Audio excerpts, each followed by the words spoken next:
Hi guys, it's been a hot minute since I've done one of these. Ethan and I, we're driving to Alexandria right now to go to a kitten cafe. So we're pretty hyped about that. And special thanks to Ammon, my brother, for letting us borrow his car while we are out here. Also, please don't judge me for my makeup routine. I am not a makeup artist, and I just know it from watching YouTube videos and Instagram videos, so yeah, it's super fun. This is my, where's the camera? There we go.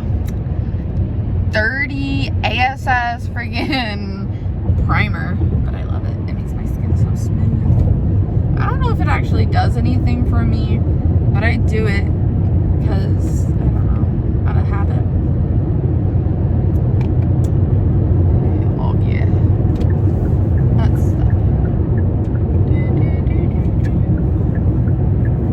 I like to get it under my eyes. Okay, while I do this, also gonna do my makeup because I have poor time management and should have done it at home, but I didn't because I was playing with dogs instead. A little disclaimer, as you guys can tell by the title,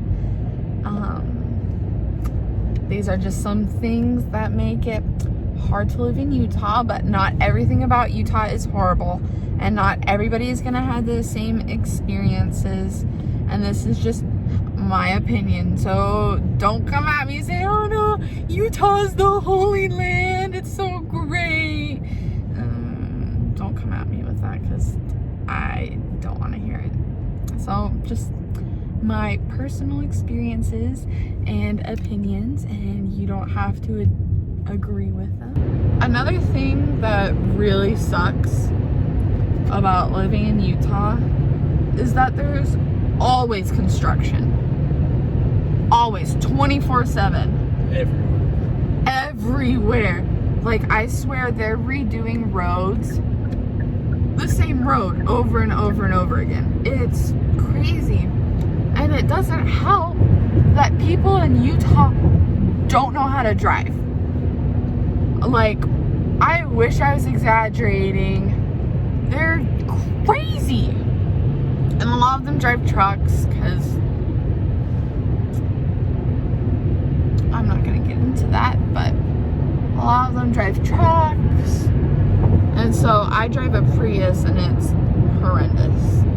My dad has a running joke about Utahns is if you if you ever want a blinker that's never been used, and like it's like a pre-owned car but the blinker has never been used, get it from Utah, because I swear they don't use their blinker.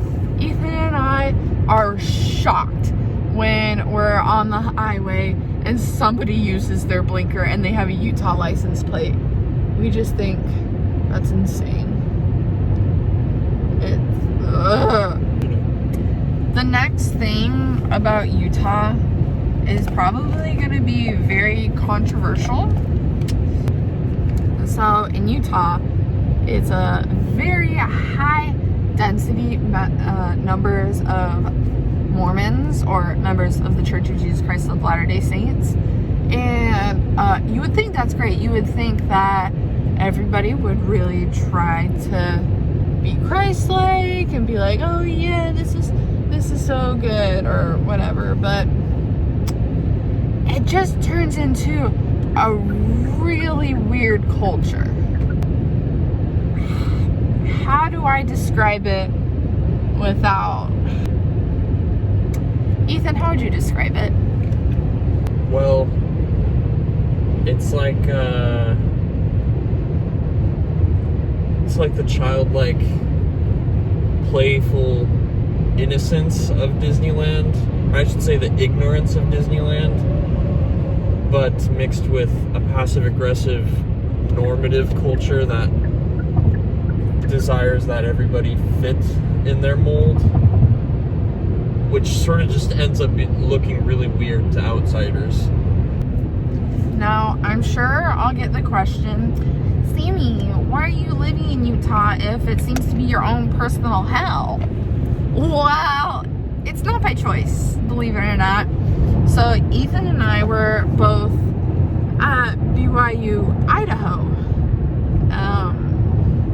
But Idaho doesn't have the best physics department. So Ethan transferred down to Provo, and Provo's harder to get into. But Ethan's so freaking smart. He's like, oh yeah, I'll just, yeah. And I didn't get in because if you guys knew me in high school, you'll know why I didn't get in. Yeah, my GPA was like fine or whatever, but Provo's intense AF. But he got in, and now he's in a really good physics department. That is why I'm living in Utah, and luckily we should only live there for another year and a half, 2 years, right? And then I'm out. And then I am never living in Utah again unless Yellowstone blows up, completely demolishes everything, and then we need to start new life there. Then I'll think about it. But until then, I'm not planning to ever go back to living in Utah. I don't know why I'm thinking. Everybody tries really hard to fit into this box. Like, I swear, there are about 2 or 3 what I like to call cookie cutter girl types in, awkward, wrong side, in Utah, specifically Provo-Orem area. So there's your, what people like to call Molly Mormons. They're the super well-behaved girl who wears her shorts down to her knees, never shows her shoulders, and bears her testimony at every testimony meeting, and just the really straight and narrow type of girl. And they normally all have the same look. In my opinion, they have just a regular t-shirt on. Well, in the summer, they have a regular t-shirt on, maybe some graphics, like a Napoleon Dynamite t-shirt or Nacho Libre. This is such a Utah thing. They have jean shorts that go down to your knees, and they are so gross. So there's your Molly Mormon type of gal. And then you have, what do they call her? The village girl, who's like, oh, I'm different from other girls because I drink kombucha and I wear bikinis. They're normally really, really pretty, and they'll have either this long, straight blonde hair or this long, straight brown hair. And they'll do the little curls or like beach waves. And how do I describe them? It's like Utah version of Visco Girl. Does that make sense? Like, they all sort of fit into that one category of Utah Visco Girl. Hello, editing Sammy here. Forgot to mention, they're also super hella judgy. They always look on point. They go to BYU or UVU and study family life education, family life and marriage, which is a class, well, degree that you can get at BYU. Oh gosh, this cracks me up. Alright, it's hard to talk and do my eyebrow at the same time. Utah's just a really, really weird place. But there are some things that I really like about it. Like, Provo has this dating show. So it's called Provo's Most Eligible, and it is probably the best show ever. It's like The Bachelor or Bachelorette, and that's one really good thing about Provo, is Provo's Most Eligible, which I guess I could really watch anywhere that I wanted to, because it's just on YouTube. But it was really cool. Our car, the red Prius, was in it, and I appreciated that. It was pretty cool. Another good thing about Utah is that it's absolutely beautiful. The mountains are gorgeous. Honestly, Utah's very unwelcoming to new people. Like, we have been going to our ward, which church, for how many months? 4 months? 4 months. And I think one person has said hi to me the whole time. And that to me is really sad, because you go to church for a sense of community and a sense of belonging. And it's really hard to get that in Utah. Well, at least from my experience. Again, I'm not speaking on everyone's behalf, but